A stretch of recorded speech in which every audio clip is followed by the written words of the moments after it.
Fabled Sagas has finally made an update about their Kickstarter. In this update, they have covered everything from timeline to fulfillment to even rarities and events and other things that they're looking to do in the future. I've actually made a video about what's going on with the Kickstarter, which I put out 3 weeks ago. And believe it or not, this update actually answers a lot of that. I got 4 pages worth of notes, so let's cover this. The first and most important subject that this update brings up is what is the fulfillment timeline for the Kickstarter. Originally, fulfillment was supposed to happen at the end of Q1 2024. Instances such as additional alternative art scripts and other cards being added to the set, card revisions, fright timelines, and challenges have set it back 3 months so far. Where it currently stands, art notes should be arriving within the first 2 weeks of August, and will additionally take a week to 2 weeks more for inland travel and preparation. This puts the total delay of our initial projection behind about 4.5 months between the 2nd and 3rd weeks of August. This is the most recent update, and for the time being, when everyone should expect product to begin fulfillment. If there are further challenges, they will be shared on this page immediately. So here we're finally getting an update on the Kickstarter, the project timelines. Most of the time, if anyone had any questions, it would usually be answered in the Discord. And I mean, they've done a lot of good updates in the past via Patreon and the Kickstarter, but we really haven't gotten too much because there really wasn't much to talk about. A lot of it was just waiting for product to get shipped, to get made. So now we're finally getting a look at everything. Now, in my past video, I kind of projected that we'd probably see the Kickstarter around August to September, basically mid-Q3. So right here in the update, it says Arc Notes should be arriving within the first 2 weeks of August. So if we know anything about delivery times, usually it will probably be the later end. And will additionally take a 1 to 2 more weeks of inland travel time in preparation. So I'm assuming that's from the port, bringing it to the warehouse, getting everything prepared, things like that. It's going to take a week or two. Let's just say it takes 2 weeks because you don't want to undershoot it. Total, that's about 4 weeks. And that's just, if everything goes well. So you're kind of looking at September. And how far is September from end of Q1, which is March? That's 6 months, whereas this says 4.5 months. Honestly, it's a really stupid nitpick by me, but I'm a dick. Now, the next subject that was discussed is what is coming in the first wave of this Kickstarter. We have Arc Notes Booster, which I'm assuming is booster boxes, I would hope. Arc Notes Initiator decks, Arc Notes Single Packs, Foil Orb Packs, Keystone Pack 2. Then we got some promo cards. We got the Ryoku Alternate Art Foil promo that every tier will get. The Rosalie and Cordesi, I'm going to butcher these names a million times over again, Team Up Foil promo, every tier will get, and there will be a chance that some people get a script of this.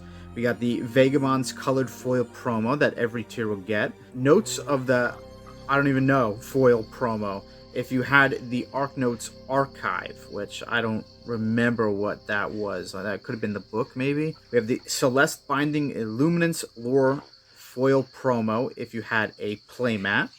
The Kalium Crimson Gloom Lore Foil promo if you had the playmat. The Dracloud Underling Talos Lore Foil promo if you had the t-shirt.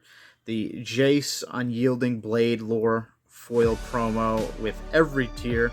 The Dracloud Underling Talos Chibi Foil promo if you had the manga, and the False Ashes of Rhymesoul Chibi Foil promo if you had the manga as well.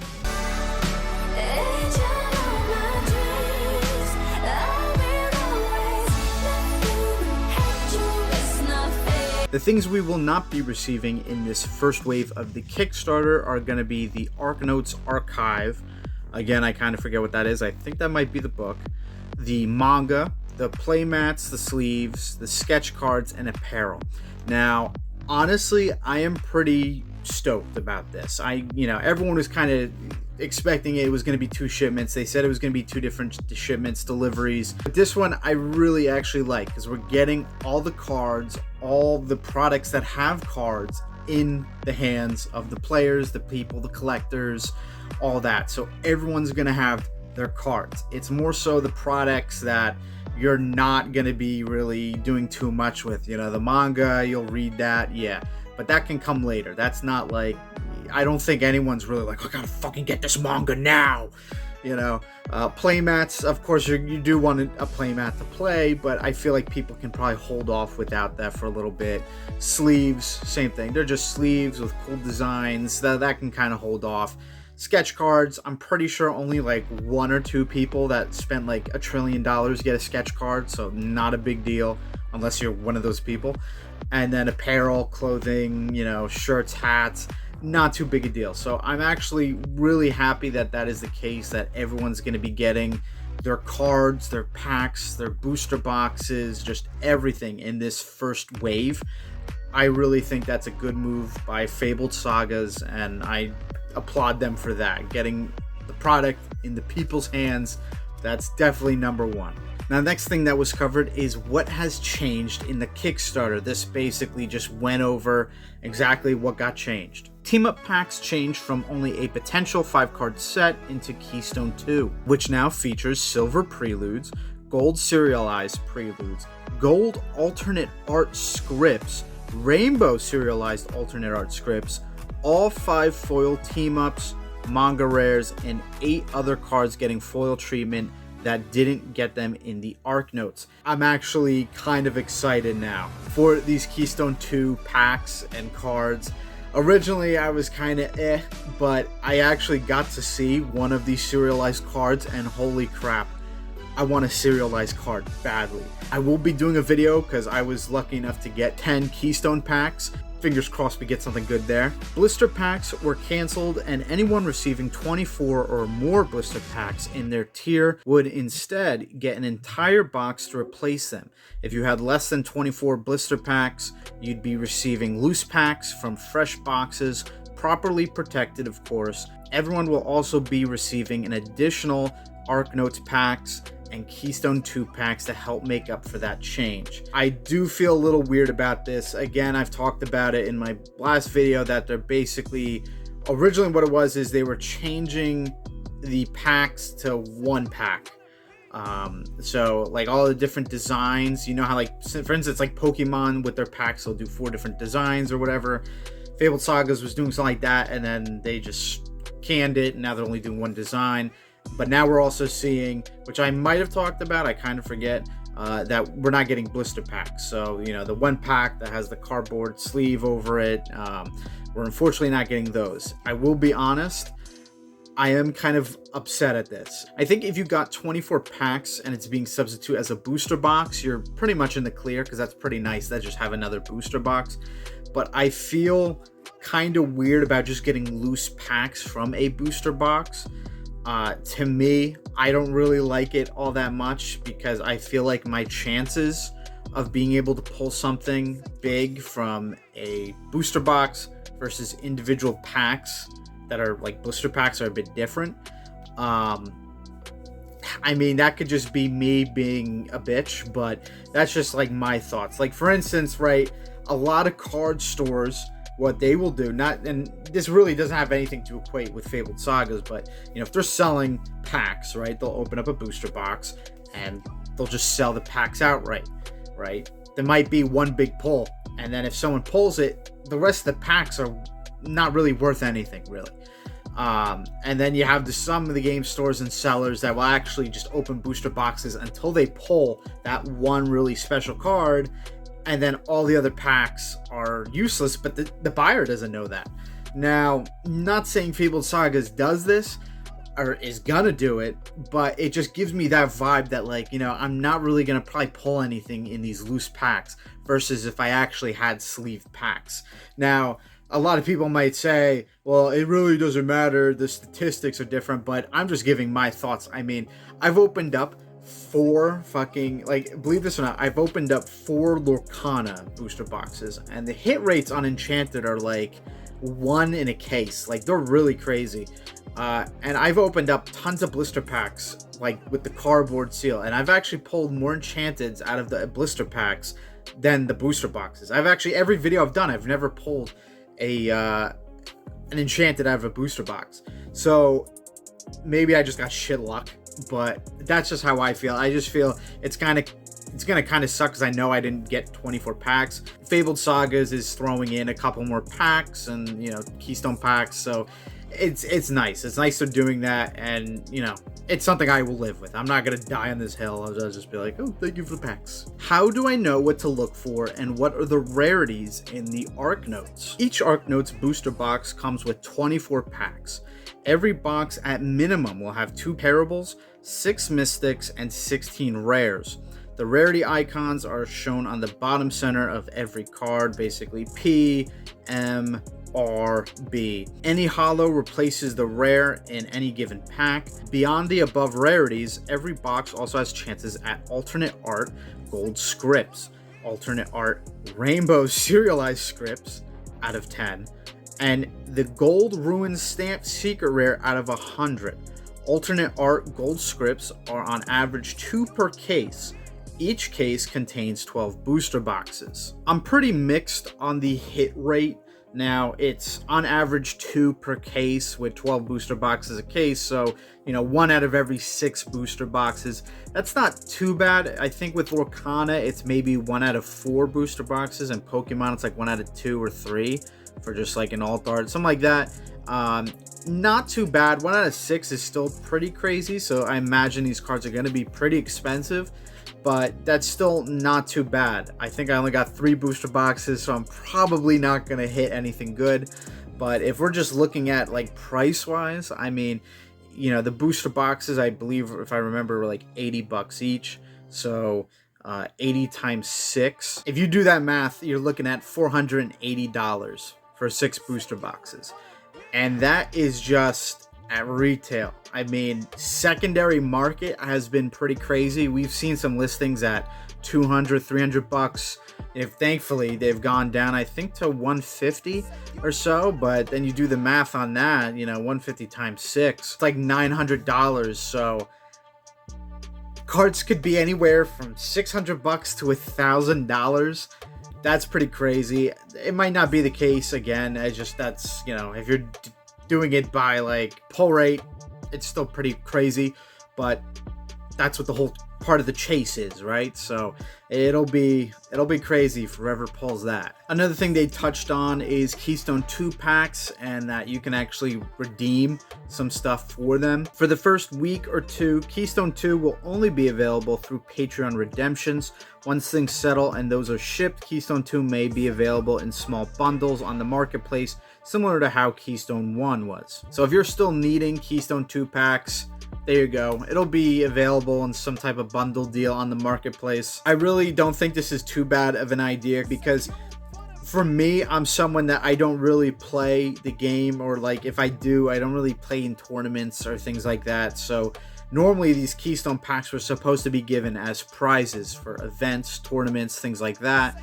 And now it's like, well, you can get maybe a few here and there on the marketplace, which is nice. So it allows you to, you know, continue trying to get packs and just make a set out of it, which is nice, because it would kind of suck if that was the only way you got it, was through tournaments. And if you don't play, you're not good enough, you know, that's like, well, I'm never going to get a Keystone pack. So I don't mind that, and I'm actually kind of glad that's the case. But I believe right now, as far as redemption, you can redeem some of your relic cards that were only available through the Patreon for Keystone packs. Now, the rates are kind of weird.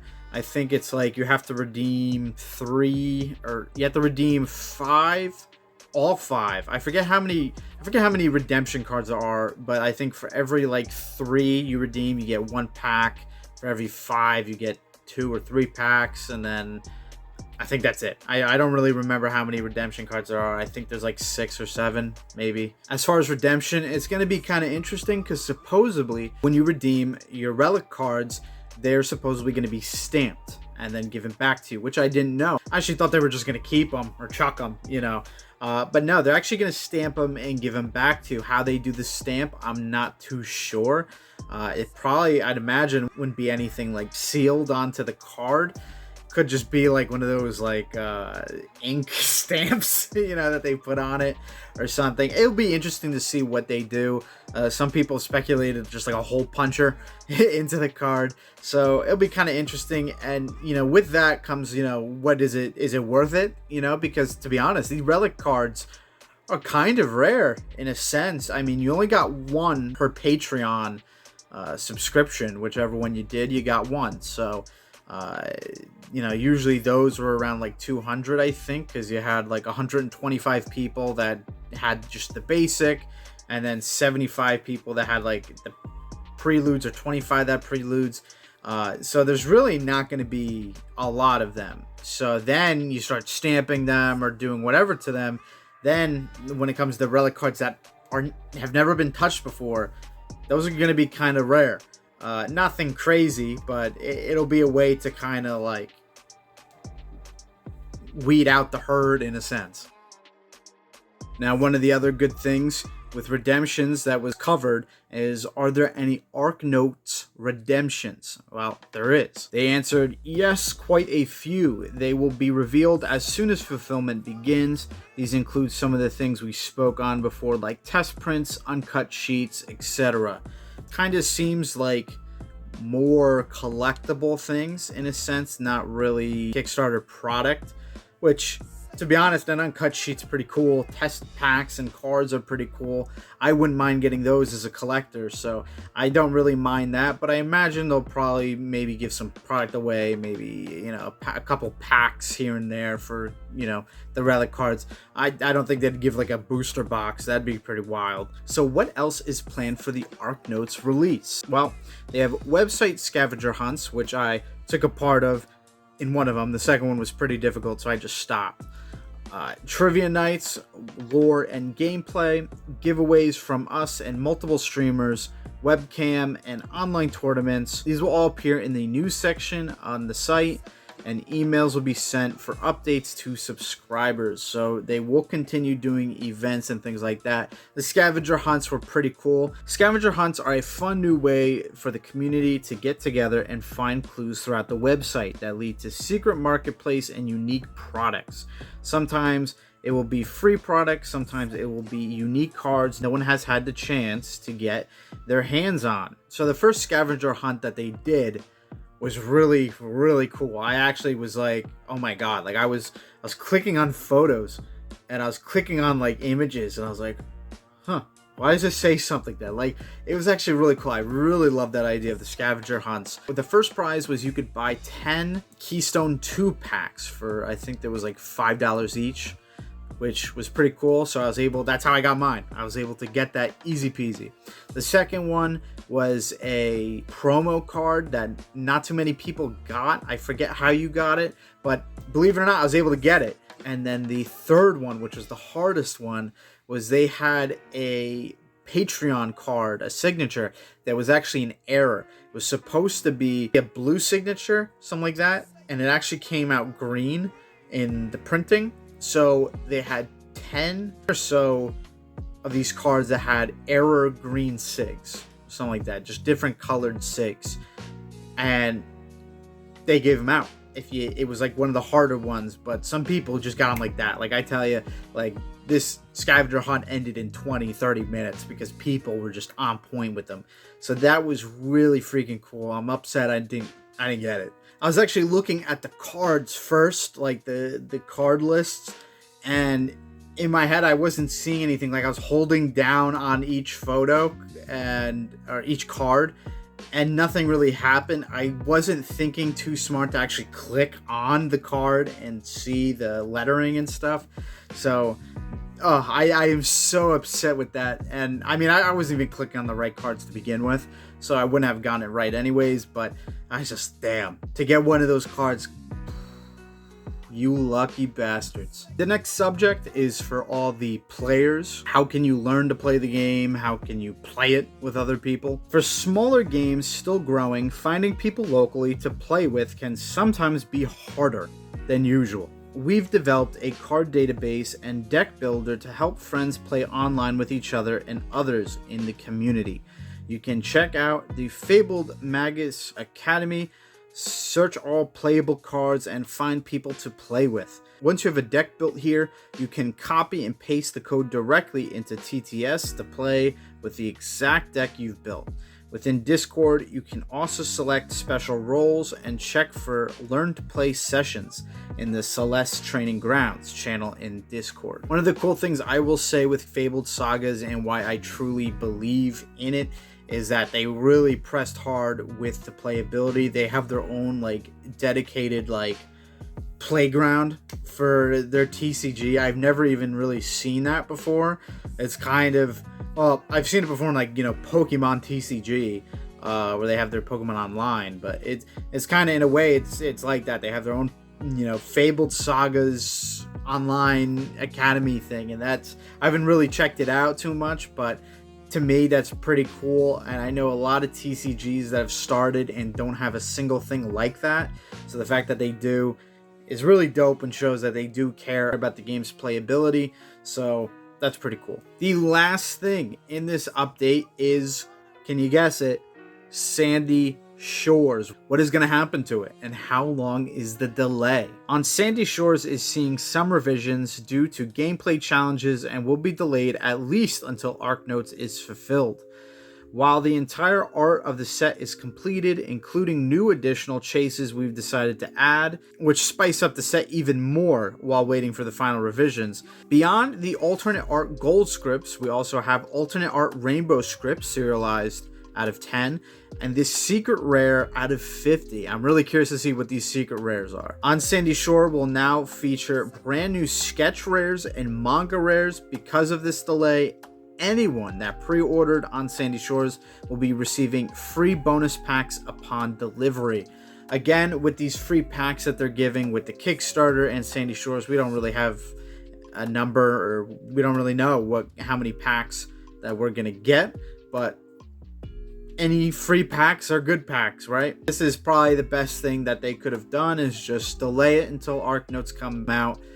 That was probably what they were going to do anyways, and I'm just glad that they're doing that. They're going to delay it until the main set comes out, and they've added more rarities, which is pretty crazy. Super excited for that. Still a little iffy with the whole pre-ordering thing that I talked about in my last video, but I am now past that. I'm just super excited for the set because it's going to look gorgeous, and I can't wait. I'm praying I get at least 1 out of 10 serialized card in Kickstarter or Sandy Shores. My luck will probably say fuck you, but I'm praying. So that is it. That is the official update from Fabled Sagas. They basically went over everything that they needed to, in my opinion. The one thing I just question is, again, those God packs. Well, is that still going to be a thing? I don't know. I hope it is, but who knows? I think they've handled this very well, and putting out an update like that really just covers all the main points is really good. So just big kudos to them for covering that, and just hopefully everything will go out on time, ship on time, that they can get everything packaged up and ready to go, and then we can eventually get this in the next month, hopefully, but probably September, I would think. So you're on the clock. Listen, worst case scenario, it's a win-win if they get it before September. If they get it before September, I don't give a shit. I'll say I'm stupid. I don't know what I'm talking about while I'm opening Fabled Sagas packs and having a good time. So I really don't care. But just praying that just everything goes well, and it'll be a really fun Kickstarter. So hats off to everyone. Cheers. Catch these hands.